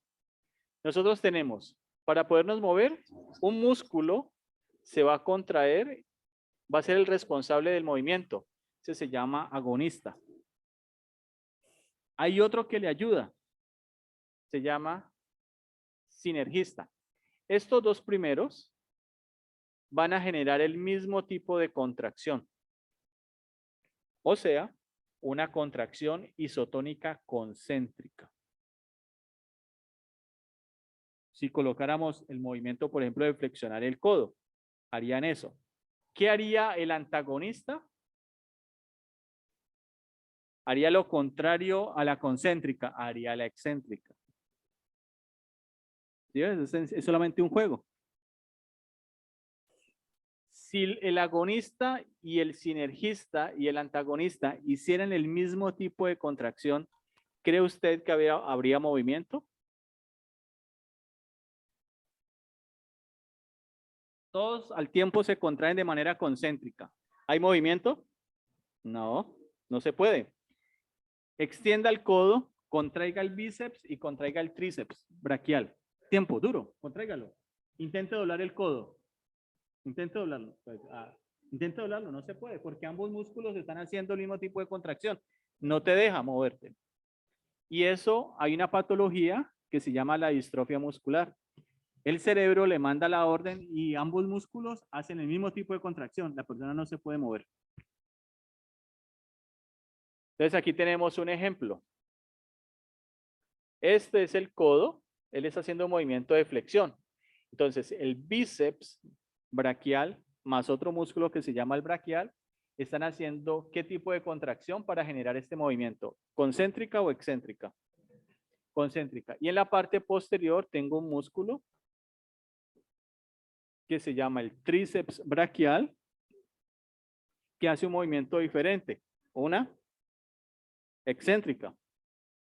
Ahora, cuando yo hago la extensión, el que estaba como antagonista pasa a ser agonista. O sea que este haría una concéntrica y los opuestos harían la excéntrica. Y así es que el cuerpo se mueve. Siempre va a haber ese equilibrio. Entonces, a partir de allí, nosotros vamos a tener unos movimientos corporales. Entonces, vamos a tener movimientos de flexión. Aquí lo vemos a nivel de la muñeca. Flexión. Si tenemos flexión, vamos a tener extensión. A nivel del hombro, flexión y extensión. A nivel de la cadera, flexión, extensión. A nivel del tronco, flexión lateral derecha, flexión lateral izquierda.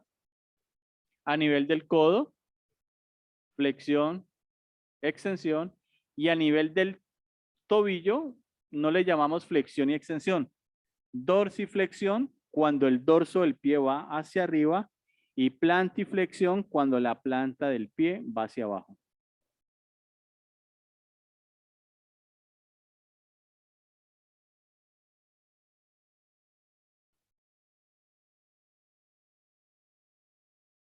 También van a haber otros movimientos. Por ejemplo, a la altura de la articulación radiocarpiana, que los puedo ver a nivel de la mano, sería pronación y supinación. Entonces, cuando la palma de la mano está hacia arriba, es supinar. Cuando la palma de la mano está hacia abajo, es pronar. Entonces, yo puedo decir supino, pido, prono, doy. A nivel de las articulaciones que son esferoideas, puedo hacer un movimiento de circunducción, un movimiento circular, que sería la sumatoria de diferentes movimientos en los tres ejes. A nivel de la línea media, vamos a trazar aquí la línea media. Lo que se aleje de ella a través del movimiento se llama abducción y lo que se acerque a ella sería aducción, tomando como referencia la línea media.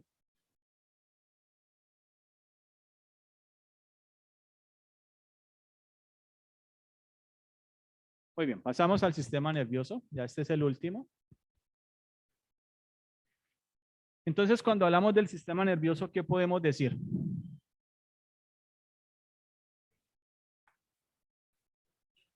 Nervios, ¿qué más podemos decir? Energía, información, control, etcétera. Nosotros tenemos varios sistemas. Tenemos aquí el sistema nervioso central. Lo cambio de color.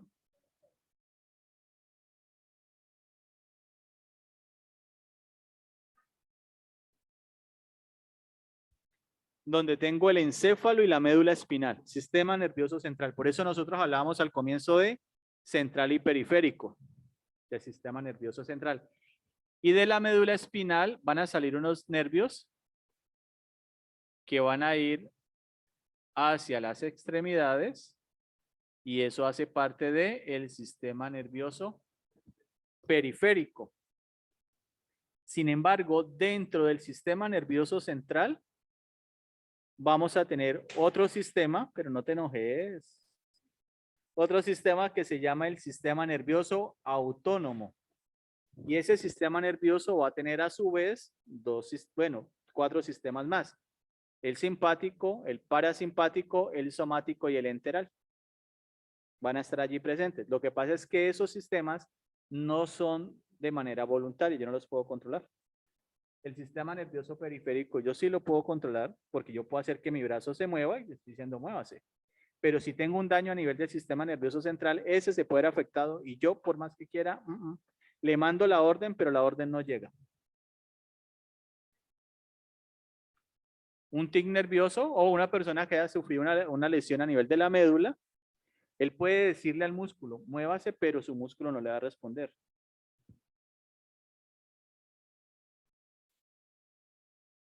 Bueno, entonces, la unidad funcional del sistema nervioso es la neurona. La neurona va a tener pues una forma como así, el núcleo, el soma, las dendritas y una prolongación larga que es el axón. Entonces aquí tenemos un nervio como tal, o sea, es un paquete como la fibra muscular. Hay una capa que está en la parte externa, un tejido que lo recubre, el epineurio, así como vimos en el músculo, epimicio, epineurio. Internamente un tejido que cubre, perineurio. Si saco un segmento más pequeño, voy a tener el endoneurio. Luego me voy a encontrar unas células que se llaman las células de Schwann y estas células van a permitir que el impulso nervioso se dé de manera saltatoria. De esta manera, así sea el impulso. No es que sea una corriente continua, es un impulso. Y acá vamos a tener el axón, que el axón sería como esto, la prolongación de la neurona.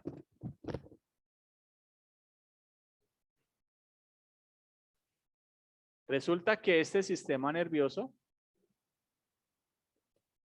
va a tener una organización. Y esta organización básicamente va a tener dos componentes. Una entrada y una salida.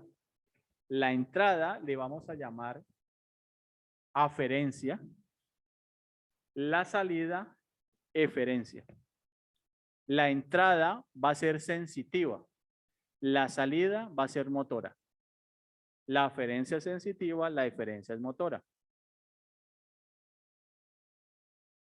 Y todo el sistema nervioso va a ser el juego o un equilibrio entre estímulo y respuesta.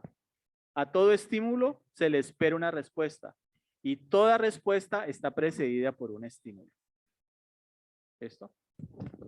Ahora les coloco un ejemplo que siempre lo pongo porque no he encontrado otro y si ustedes van a escuchar el video de las clases pasadas hablo de lo mismo y siempre digo lo mismo porque hasta ahorita no he encontrado otro ejemplo y ahora posiblemente me den la razón.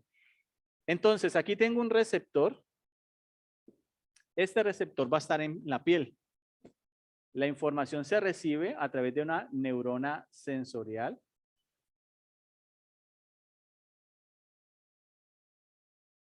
Esta neurona llega a un ganglio.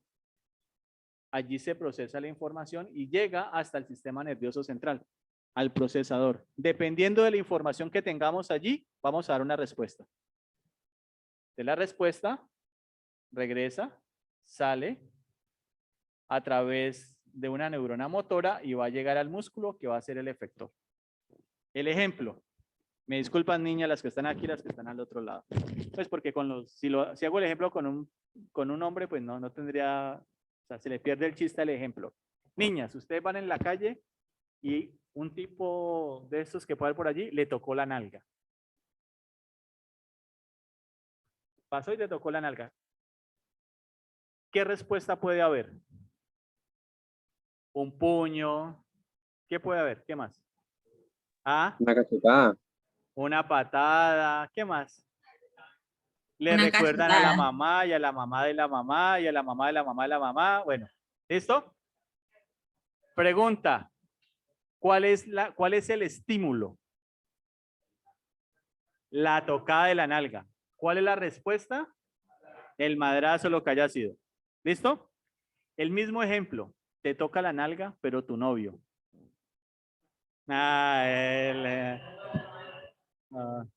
Le brillan los ojitos, ¿no? Pregunta.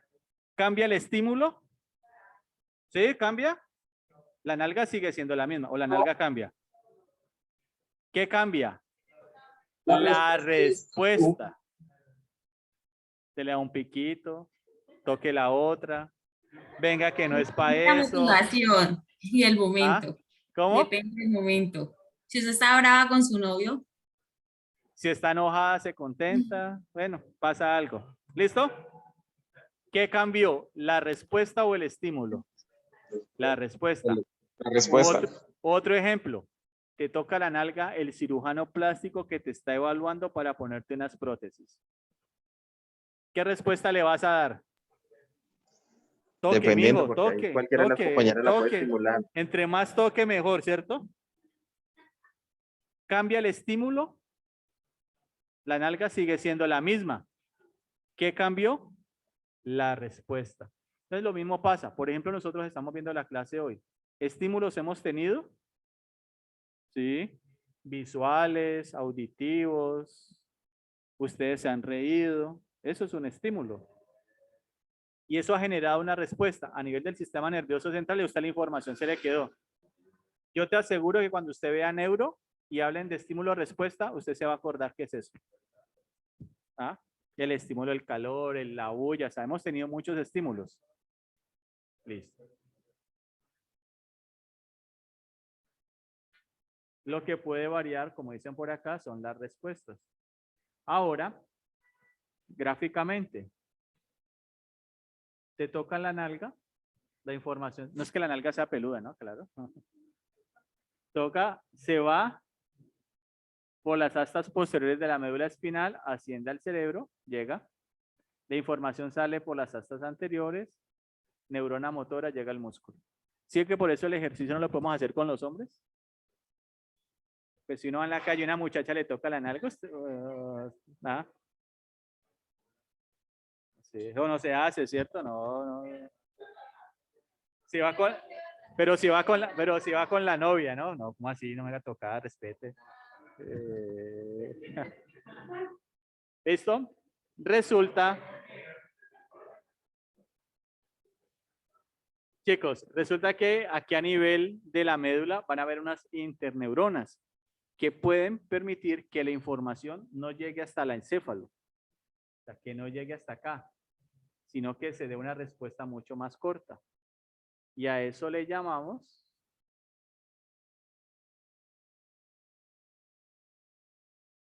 un arco reflejo simple. Por ejemplo, nos chuzamos con una aguja. Vos te chuzas y de una. O te chuzas, espérate un momentico, yo pienso, proceso, subo, va, quitas el dedo de una. Dime.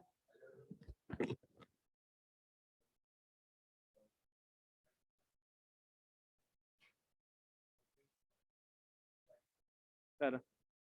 Logra controlar eso, pero o sea, no lo haces de manera inmediata. Exactamente.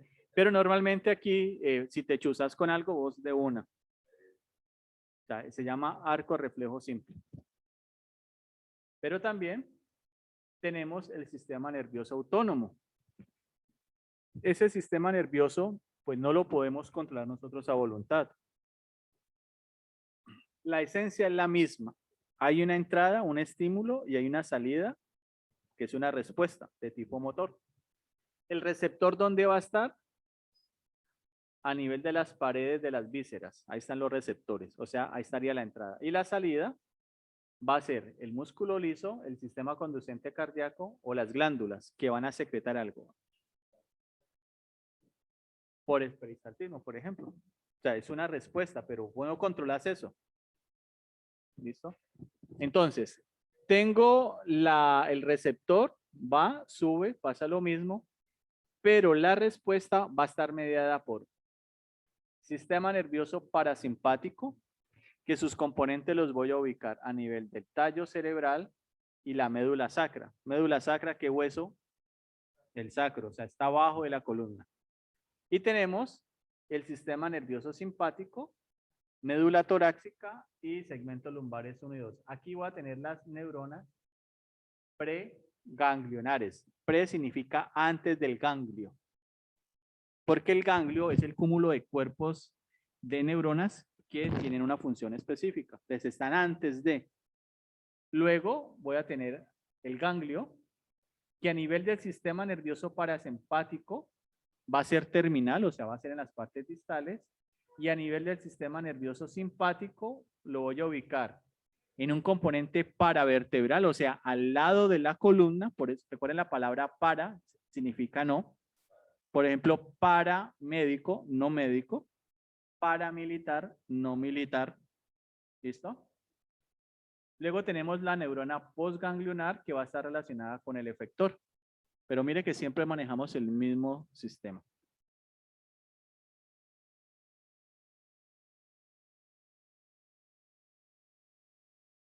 Entonces, ¿qué hace el sistema nervioso simpático y parasimpático? Entonces, a nivel de la pupila, el sistema parasimpático hace que ésta se contraiga. A nivel de la glándula lacrimal, inhibe la secreción de ella. A nivel de las glándulas salivares, incrementa la salivación. A nivel del corazón, hace que éste se contraiga menos. A nivel de los pulmones, estimula la contracción, o sea, para que no haya una broncodilatación, sino una broncoconstricción. A nivel del estómago, aumenta el peristaltismo, o sea, su capacidad. Obviamente a nivel de intestino lo mismo, y a nivel de la vejiga aumenta la contracción de ella para almacenar orina. Lo contrario, a nivel de la pupila, el sistema nervioso simpático la dilata. Por ende, a nivel de la glándula, entonces la estimula. A nivel de las glándulas aquí, inhibe la salivación. A nivel del corazón, aumenta la frecuencia cardíaca. A nivel de los pulmones, aumenta la dilatación. Dime.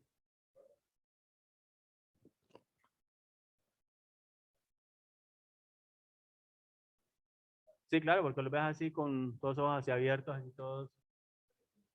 Sí. Luego tenemos a nivel del estómago, si en el parasimpático se estimula aquí, se inhibe. En las glándulas suprarrenales se estimula la corteza renal, generando cortisol y adrenalina. O sea, tenés que estar enérgico, o sea, un sistema de alerta. Por ejemplo, estamos aquí, comenzó a temblar.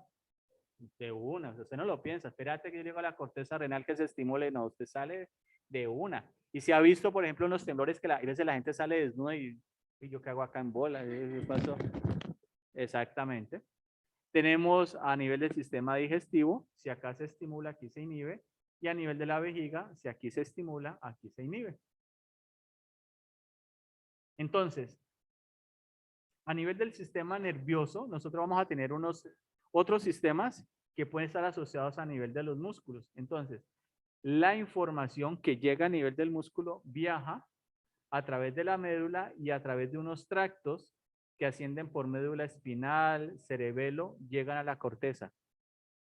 La respuesta se procesa arriba y dependiendo del tipo de estímulo o respuesta que quiera generar, doy la respuesta, pero es una respuesta que es involuntaria, yo no la estoy controlando. Yo no puedo en estos momentos estar controlando si mi corazón se contrae o no. Si el peristaltismo está funcionando o no, no lo puedo hacer. ¿Listo, chicos? Bueno, entonces con esto es nuestra primera clase. ¿Alguna pregunta hasta allí?